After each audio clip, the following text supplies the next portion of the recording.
Бүгүнкү сабагыбызда синонимдердин жасалышынын дагы бир түрү болгон табуу жана эвфемизм деген токтолуп. Тилибизде синонимдердин пайда болушунда эвфемизм, табуу белгилүү ролду ойнойт. Эвфемизм гректин сөзү жакшы сүйлөймүн деген маани билдирет. А табуу болсо Полинезия тилдеринен алынган, өзгөчө белгиленген деген маани берет. Чөйрөгө шартка ылайыксыз айрым одону, осол сөздөрдү башка бир ылайыктуу, сылыгыраак сөздөр менен алмаштырып айтуу үчүн эвфемизм сөздөр колдонулат. Жана ал эвфемизм сөздөр өздөрү алмаштырган сөз менен биригип синонимдик катарды түзөт. Мисалы, өлдү деген түшүнүктү алалык.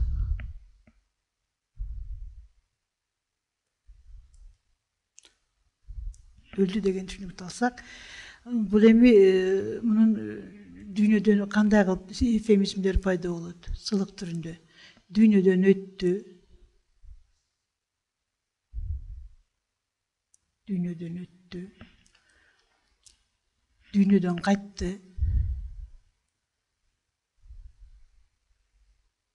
Дүйнөдөн кайтты.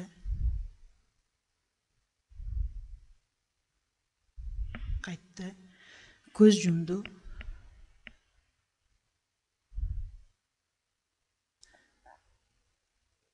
Жер жазданды. Эми буну айта берсек аябай көп. Ушундай көп түрлөрү бар.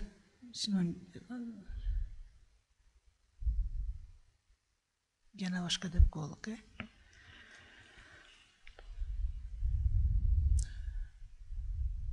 Демек, мындан дагы эми жазбай эле айтып берейин. Каза болду, жер жазданды, а дүйнө кетти, жан таслим болду, үзүлдү, чарчады деген сыяктуу эвфемизм аркылуу белгилүү болот. Ал эми жанакы тууду деген сөздү алалык. Дагы бир башка эвфемизм катары.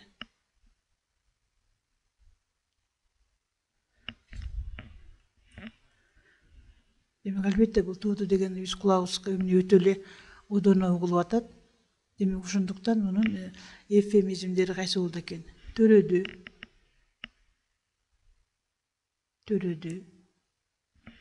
Көз жарды. Көз жарды. Боюнан бошонду. Боюнан бошонду. Бошонду. Колун бооруна алды. Колун бооруна алды.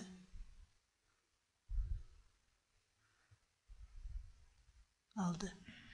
Жана башка деген эвфемизмдер менен синонимдердин катарын түзүүгө болот экен. Эми ушул сөздөр менен түзүлгөн сүйлөмдөргө көңүл буруп көрөлүк. Өзүңөргө белгилүү Чыңгыз Айтматовдун «Саманчынын жолу» деген повестин баарыбыз эле окуп билгенбиз. Могу жерде бул сүйлөмдү карап көрөлүк. Сен ошентип жаздым болдуң жайнагым, кенжетайым, жаш кетип элдин эсинде да анча калган жоксуң дейт. Бул жерде эми мисалы үчүн сен жок болдуң, өлдүң дегенин ордуна бул жерде эмне деген сөз менен берип атат? Жаздым болдуң. Жаш кетип дейт. Жаш кетип элдин эсинде да калган жоксуң. Демек, биз жана айтып атпадыкпы, эвфемизм сөздөрү бул ошо тилибизде одону, осол сөздөрдү жумшартып бир башка мааниде берүү деп атабыз. Экинчи сүйлөмдү карагыла. 12ден бир гүлүң ачылбай, кай жерге барып жалп эте түштүң экен?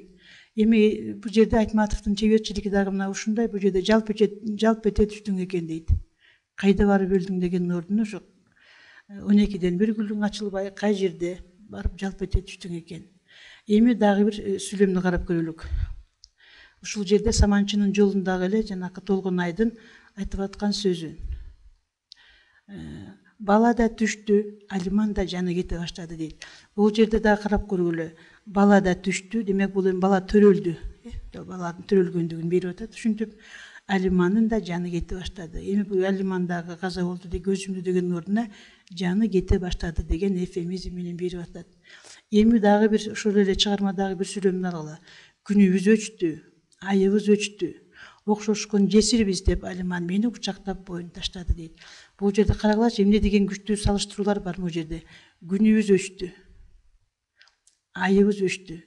деген сөз менен Айтматов могу жерде деген өлдү деген эле бир сөздү ушунчалык чоң көп мындай бир эвфемизм, башкача айтканда ушул сылык айтуу, сылыктап берүү же болбосо ушу тилибизге бир синоним катарында колдонуп атат да. Андан сырткары бул эми эвфемизм тилдеги жакшы көрүнүш. Ал кээбизди жатык жана эмоционалдуу кылат. Тилибиз эвфемизм сөздөрүнө канчалык бай болсо, кээбиз ошончолук сылык жана жагымдуу болот да, ар кандай одоно чөйрөгө ылайыксыз нерселер жөнүндө да ыңгайсыз абалда калтырбастан эле жакшынакай түшүндүрүүгө болот. Буга мисал катары Коргоол ырчынын Токтогулга анын баласынын өлгөнүн угузган ырынан үзүндү келтирип кетелик. Мына могу жерде турат: жапасы күчтүү замана, жабыр катты адамды, сен алыстан келгенче аткардык жалгыз балаңды. Күлгүндү кийип кирдеткен, күлүктү минип тердеткен, күкүгүң жалгыз топчубай, күн тийбес сапар жол кетчеккен деп. Бул эми Токтогул Сибирден келгенде баласы, жалгыз баласы Топчубай жана каза болгондугун билебиз да. Эми бул жерде карагыла эмне деп айтып атат? Аткардык жалгыз балаңды дейт. Аткардык жалгыз балаңды. Ушул жерден эле мынакей ушу жанакындай биз айтып атпайлыкпы, мына өлдү деген сөзүн синоним катарында келип атат да. Экинчи сөзүн карагыла: күлгүндү кийип кирдеткен, күлүктү минип тердеткен, күкүгүң жалгыз топчубай, күн тийбес сапар жол кеткен. Мына бул жерде мынакей эмне деген сөздөр менен эвфемизм аркылуу бул жерде берип атат. Бирок эвфемизмдерди билгичтик менен өз ордунда колдонгон учурда гана жагымдуу таасир берет. Эвфемизмдер адамдарга гана колдонулат.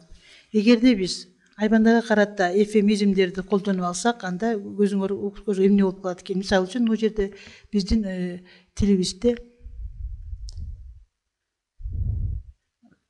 мисалы үчүн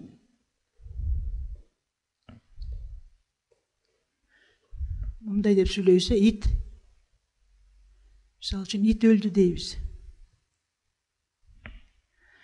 Бооз кой,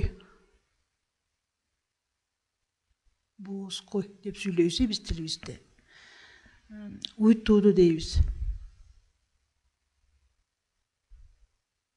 Эми ушул сөздөргө биз эвфемизмдерди пайдаланып, мисалы үчүн ит каза болду, ит өлдүнүн ордуна, бооз койдун ордунда жанакы боюнда бар кой, же болбосо уйтуудун ордуна уйт өлөдү десек, биздин эми бир күлкүнү келтире турган бир одоно тескерисинче бул сылык болбой эле ыңгайсыз сөздөр пайда болот.